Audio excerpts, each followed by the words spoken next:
According to Johns Hopkins Medicine, 9.5% of American adults ages 18 years and older suffer from depressive illness each year.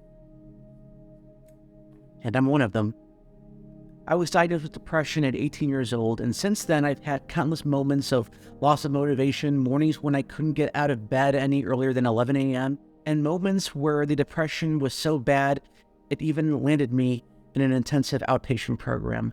But through the 10 plus years that I've struggled with depression, here are 3 ways that I've learned to come out of it stronger while still dealing with it. Number 1, creativity is my medicine. Not only is creating content something that I'm very passionate about, but it's also been very therapeutic in helping me tackle many of the mental health issues that I'm struggling with. I mean, one of the most rewarding experiences of creativity as my medicine has been making a short film called Little Things with my twin brother, Andrew. The film centers around a woman who is struggling with depression and suicide, but ultimately in the end, she makes the decision to choose life. And I remember one of the ways that this really made an impact on me was shortly after a screening of the film where a woman came up to me and just bawled her eyes out, talking about how for the longest time she had been struggling to connect with her daughter who was struggling with depression. But thanks to this project, thanks to this short film, she finally felt she had a catalyst to start a conversation with her, have her daughter be more open with her about the things that she's struggling with due to her depression. It was in this moment that I learned 2 things. 1, the power that entertainment can have to start conversations that are imperative, but also number 2, I realized how powerful my empathy through filmmaking can be to really show mental health in a way that really hasn't been shown before. And in doing so, it can really help me tackle my own mental health issues that I have been struggling with for several years. And so for those reasons, it really just showed me how making content can be so powerful for me in dealing with depression. I also want to add that your medicine doesn't have to be something that is super productive. It could be something as simple as watching the sunset, going for a walk, spending time with family and friends. As long as it's something that you feel is helping you manage your mental health illness, that's the most important thing. Point number 2. One thing that I learned much later was that I didn't really have a massive breakthrough when it came to managing my depression. I really learned that it's something that you just take day by day, and by doing so, you really learn how to manage it that way. I also really learned how to really find the joy in everyday things and really learn the really important skill of gratitude, and that really helped me be grounded in the here and now. One of the ways that I grounded myself more in the here and now was through meditation, and let me tell you, I was nowhere near as good as I am now at first. It was really hard to really just turn off your mind and just focus on the senses around you. But the more you practice it, the more you just do it, the better you'll become, trust me. By now, I've done at least over 1,000 minutes of meditation, and I can get to the point now where halfway through the meditation, I can truly think of nothing. My mind is a blank slate, and it's just the most unbelievably calming feeling you could ever have, and it just helps me so much with just truly starting things off with a blank slate once again. And some of my favorite apps include Headspace, which is great if you're a beginner and want to get into meditation. They have lots of great meditations for beginners, advanced, and experts at meditation. There's also an app called Calm, and then there's also a self-therapy app called Bloom that I use whenever I don't meet with my therapist. I just want to get a quick little session in learning about how to manage anxiety better, depression better, relationships better, you name it. This app has it all. And meditation has also helped me not just become more grounded in the here and now, it's also helped me become more focused on the tasks that I have to do during the day. And point number 3, and this is something that took me a very, very long time to learn and understand, but when I finally did, I am so happy that I learned this, and it's helped me so much. And there is strength to be gained in reaching out for help. It never fails. Every single time that I finally open up to somebody, they say this phrase to me again and again and again, and it is never be afraid to reach out to me sooner. And so because of that, I've learned to be more transparent with the people in my life, whether it's that I'm having a really, really good day or a really, really shitty one. Either way, by opening up to the people in my life about how I'm truly doing, it's really helped them understand where I'm coming from, and more so importantly, it's helping me feel a sense of comfort that I am truly letting someone in on the good times and the bad times in my life. And now I'd like to have Andrew come in and share some of the things that he's learned along the way about helping a loved one who's suffering from depression or any other mental health illness. Hi, everybody.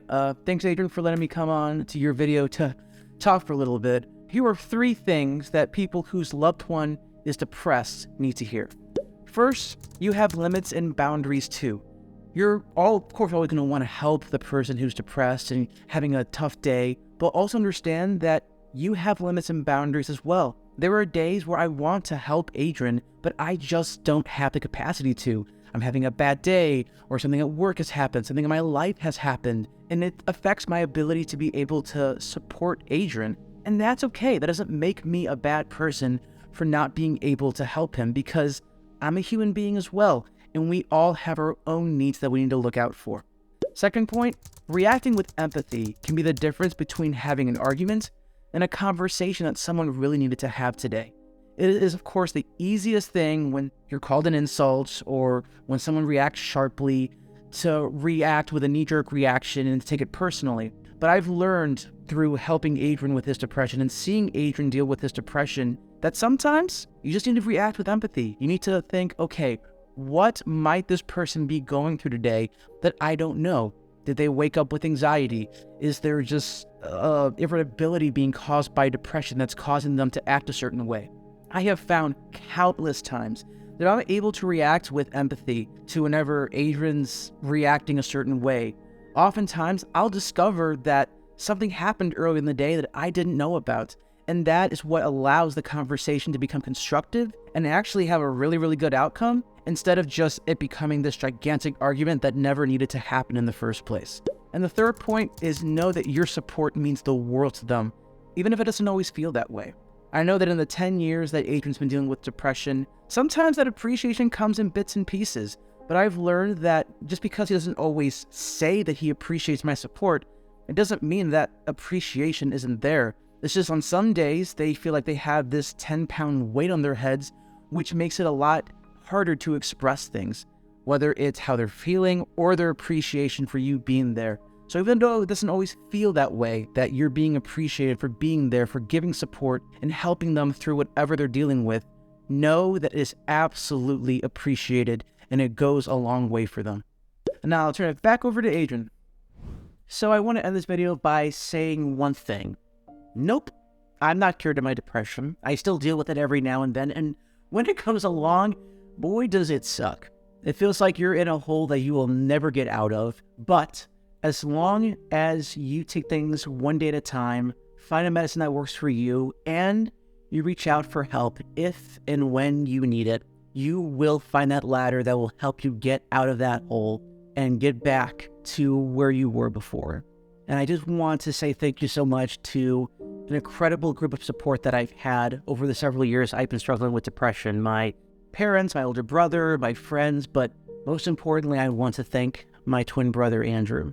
He is somebody who has been so crucial in helping me with my depression, whether it's just being present in the moments where I feel down, giving me a hug when I need it, and just telling me that, yeah, it sucks what you're going through, but you will get through this because you've gone through everything else that you've gone through before and you've become stronger for it. And you'll be capable of handling anything that comes your way. And so I want to extend that message to everyone who's watching who might be in a similar position. If you're struggling with depression, if you feel like things will never get better, please trust me when I say that it will. That you are capable of overcoming it because you have overcome everything else that has come your way before. And if you're looking for any tools and resources to help you with your depression, or also with anxiety or any other mental health illness, I'm putting some links down in the description. Maybe they'll be of some use to you, and hopefully you'll be stronger through overcoming what you're going through now. So thank you very much for watching, guys. Hope you have a wonderful rest of your day. Look out for a new video coming out soon. And until next time, guys, make today a good day.